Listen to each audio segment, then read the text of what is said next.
Capítulo 2. El campamento pretoriano. Cornelio, el centurión, varón justo y temeroso de Dios. Marcelo había nacido en Gades y se había criado bajo la férrea disciplina del ejército romano.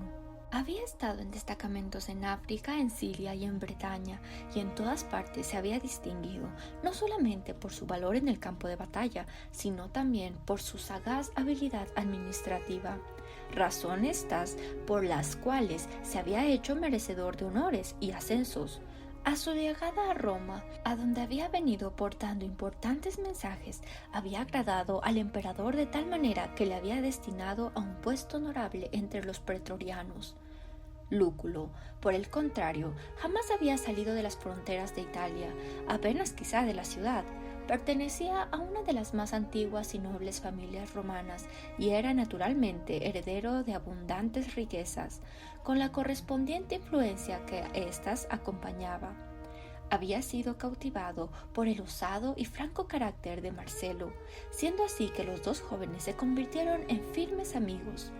El conocimiento minucioso que de la capital poseía Lúculo le despertaba la facilidad de servir a su amigo, y las escenas descritas en el capítulo precedente fueron en una de las primeras visitas que Marcelo hacía al renombrado Coliseo. El campamento pretoriano estaba situado junto a la muralla de la ciudad, la cual se hallaba unida por otra muralla que lo circundaba. Los soldados vivían en cuartos a modo de celdas perforadas en la misma pared. Era un cuerpo integrado por numerosos hombres cuidadosamente seleccionados, y su posición en la capital les concedió tal poder e influencia que por muchas edades mantuvieron el control del gobierno de la capital.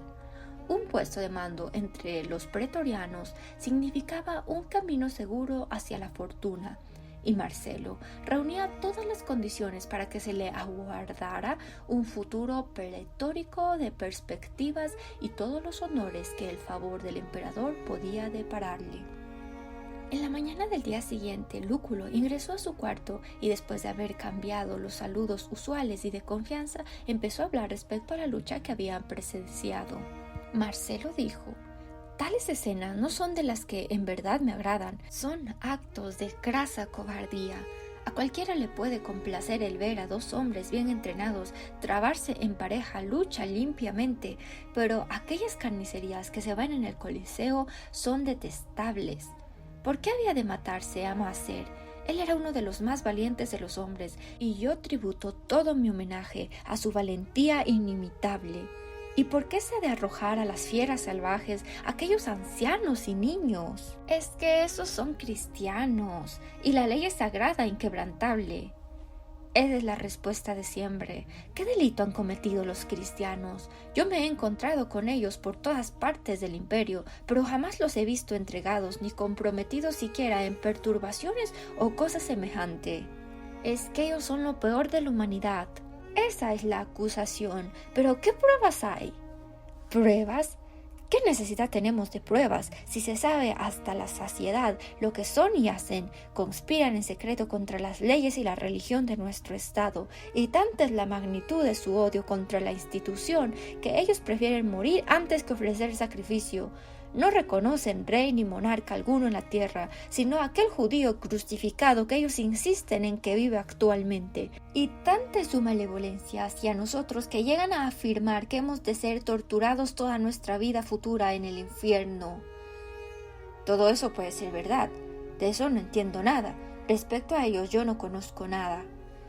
La ciudad le tenemos atestada de ellos, el imperio ha sido invadido, y ten presente esto que te digo: la declinación de nuestro amado imperio que vemos y lamentamos por todas partes, el que se hayan difundido la debilidad y la insubordinación, la contracción de nuestras fronteras, todo esto aumenta conforme aumentan los cristianos. ¿A quién más se deben todos estos males sino a ellos?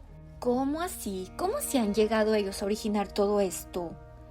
Por medio de sus engaños y sus prácticas detestables, ellos enseñan que el pelear es malo, que los soldados son lo más vil de los hombres, que nuestra gloriosa religión bajo la cual hemos prosperado es una maldición. y que nuestros dioses inmortales no son sino demonios malditos. Según sus doctrinas, ellos tienen como objetivo derribar nuestra moralidad. En sus prácticas privadas, ellos realizan lo más tenebroso y inmundo de los crímenes. Ellos siempre mantienen entre sí el más impenetrable secreto. Pero a veces hemos llegado a escuchar sus perniciosos discursos y sus impúdicos cantos. En serio, a la verdad que de ser todo esto así, es algo sumamente grave y merecen el más severo castigo. Pero, de acuerdo a tu propia declaración, ellos mantienen el secreto entre ellos y por consiguiente se sabe muy poco de ellos.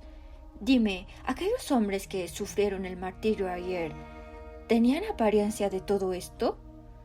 Aquel anciano, ¿tenía algo que demostrara que había pasado su vida entre escenas de vicio? ¿Eran acaso impúdicos los cantos que elevaron esas bellísimas muchachas mientras esperaban ser devoradas por los leones? Al que nos amó, al que nos ha lavado de nuestros pecados con su sangre.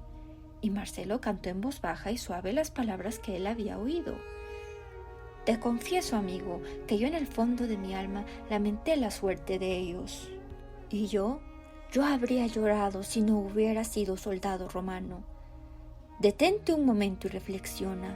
Tú me dices cosas respecto a los cristianos que al mismo tiempo confiesas que solamente las sabes de oídos, de labios de aquellos que también ignoran lo que dicen. Te atreves a afirmar que son infames y viles, el desecho de la tierra. Yo personalmente los contemplo cuando afrontan la muerte, que es la que prueba las cualidades más elevadas del alma. Le hacen frente con toda nobleza al extremo de morir alegremente. Roma en toda su historia no puede exhibir un solo ejemplo de escena de mayor devoción que la que presenciamos ayer. Tú dices que ellos detestan a los soldados, pero son sobremanera valientes. Me dices que son traidores, sin embargo ellos no resisten a la ley. Haces declaraciones de que ellos son impuros. Pero si se puede decir que exista pureza en toda la tierra, corresponde a las bellísimas doncellas que murieron ayer. Te entusiasmas excesivamente por aquellos parias. No es mero entusiasmo, Lúculo. Yo deseo saber la verdad. Toda mi vida he oído estas referencias, pero ante lo que vi ayer, juntamente contigo, por primera vez he llegado a sospechar de su veracidad. Y ahora te pregunto a ti, con todo mi afán, y descubro que tu conocimiento no se funda en nada. Y hoy yo bien recuerdo que estos cristianos por todo el mundo son personas pacíficas y honradas en toda prueba. Jamás toman parte en el levantamiento o perturbación, y estoy convencido que ninguno de estos crímenes que se les imputan podrá probarse contra ellos. ¿Por qué entonces se les mata? Bueno, pero sin embargo el emperador tiene que tener buenas razones para haberlo dispuesto así, ¿no crees? Bien, pero ¿puede él haber sido instigado por consejeros ignorantes o maliciosos? No, tengo entendido que es una resolución tomada por él mismo. El número de los que han sido entregados a la muerte de esta manera y por el mismo motivo es enorme. Sí, son algunos millares, quedan muchos más, pero es que no se les puede capturar. Y precisamente eso me recuerda la razón de mi presencia acá. Te traigo la comisión imperial. Lúculo extrajo de los dobleces de su capa militar un rollo de pergamino, el cual entregó a Marcelo. Este último examinó con avidez su contenido. Se le ascendía a un grado mayor, al mismo tiempo que se le comisionaba para buscar, perseguir y detener a los cristianos en donde fuera que se hallasen ocultos, haciéndose mención en particular de las catacumbas. Marcelo leyó con el ceño fruncido y luego puso el rollo a su lado. No pareces estar muy contento. Te confieso que la tarea es desagradable. Soy un soldado y no me gusta eso de andar a la caza de viejos débiles y niños para los verdugos. Sin embargo, soy soldado. Como soldado debo obedecer. Dime algo acerca de esas catacumbas.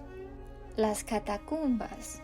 Eso es un distrito subterráneo que hay debajo de la ciudad y cuyos límites nadie conoce. Los cristianos huyen a las catacumbas cada vez que se hallan en peligro. También están ya habituados a enterrar a sus muertos allí. Una vez que logran penetrar ahí, se pueden considerar fuera del alcance de los poderes del Estado. ¿Quién hizo las catacumbas?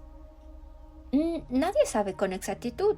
El hecho es que han existido allí por muchos siglos. Yo creo que fueron excavadas con el objetivo de extraer arena para edificaciones, pues en la actualidad todo nuestro cemento proviene de allí, y podrás ver innumerables obreros trayendo el cemento a la ciudad por todos los caminos. En la actualidad tienen que ir hasta una gran distancia, porque con el transcurso de los años han excavado tanto debajo de la ciudad que la han dejado sin fundamento. ¿Existe alguna entrada regular? Hay entradas innumerables. Precisamente esa es la dificultad, pues si hubiera solamente unas pocas, entonces podríamos capturar a los fugitivos, pero así no podemos distinguir de qué dirección hemos de avanzar contra ellos. ¿Hay algún distrito del cual se sospecha? Sí, siguiendo por la vía Apia, como a 2 millas cerca a la tumba de Cecilia Metella, la gran torre redonda que conoces, ahí se han encontrado muchos cadáveres. Hay conjeturas que esos son cuerpos de los cristianos que han sido rescatados del anfiteatro y llevados allá para, darle sepultura. Al acercarse los guardias, los cristianos han dejado los cadáveres y han huido. Pero después de todo, eso no ayuda en nada, porque después que uno penetra las catacumbas, no puede considerar que está más cerca o más lejos del objetivo que antes. No hay ser humano que pueda penetrar aquel laberinto sin el auxilio de aquellos que viven ahí mismo. ¿Quiénes viven allí? Los excavadores, que aún se dedican a cavar la sierra en busca de arena para las construcciones.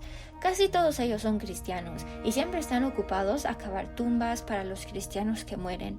Esos hombres han vivido ahí toda su vida y no solamente pueden decir que están familiarizados con todos aquellos pasajes, sino que tienen una especie de instinto que los guía. ¿Has entrado alguna vez a las catacumbas, verdad? Sí, una vez. Hace mucho tiempo, cuando un excavador me acompañó, pero solo permanecí allí un corto tiempo. Me dio la impresión de ser el lugar más terrible que hay en el mundo. Lúculo, yo he oído hablar de las catacumbas, pero en realidad, no sabía nada respecto a ellas. Es extraño que sean tan poco conocidas, ¿no crees? ¿Y no podrían esos excavadores comprometerse a guiar a los guardias por todo ese laberinto? No, ellos no entregarían a los cristianos. Lúculo, pero ¿no se ha intentado hacerlo? Oh, sí, Marcelo. Algunos obedecen y guían a los oficiales de la justicia a través de la red de pasajes, hasta que llega un momento en que casi pierden el sentido. Las antorchas casi se extinguen, llegando ellos a aterrorizarse, y entonces pide que se regrese. El excavador expresa que los cristianos deben haber huido y así regresa el oficial al punto de partida o ingreso otra vez. ¿Y ninguno tiene la suficiente resolución de seguir hasta llegar a encontrar a los cristianos? Pues si insisten en continuar la búsqueda, los excavadores les guían hasta cuando quieran, pero lo hacen por los incontables pasajes que interceptan algunos distritos particulares. Lúculo, ¿y no se ha encontrado uno solo que entrega a los fugitivos? Sí, alguna vez, pero ¿de qué sirve? A la primera señal de alarma, todos los cristianos desaparecen por los conductos laterales que se abren por todas partes. Mis perspectivas de éxito parecen muy pocas. Podrán ser muy pocas, pero mucha esperanza se tiene cifrada en tu osadía y sagacidad. Te conozco, Marcelo, pues si llegas a tener éxito en esta empresa que se te comisiona, habrás asegurado tu fortuna. Y ahora, buena suerte. Te he dicho todo lo que yo conozco. No tendrás dificultad en aprender mucho más de cualquiera de los excavadores. Eso decía Lúculo al mismo tiempo que se marchaba. Marcelo hundió su rostro entre las manos y se sumió en profundos pensamientos. Pero en medio de su meditación le perseguía, como envolviéndole la otra cada vez más penetrante de aquella gloriosa melodía que evidenciaba el triunfo sobre la muerte, al que nos amó, al que nos ha lavado de nuestros pecados.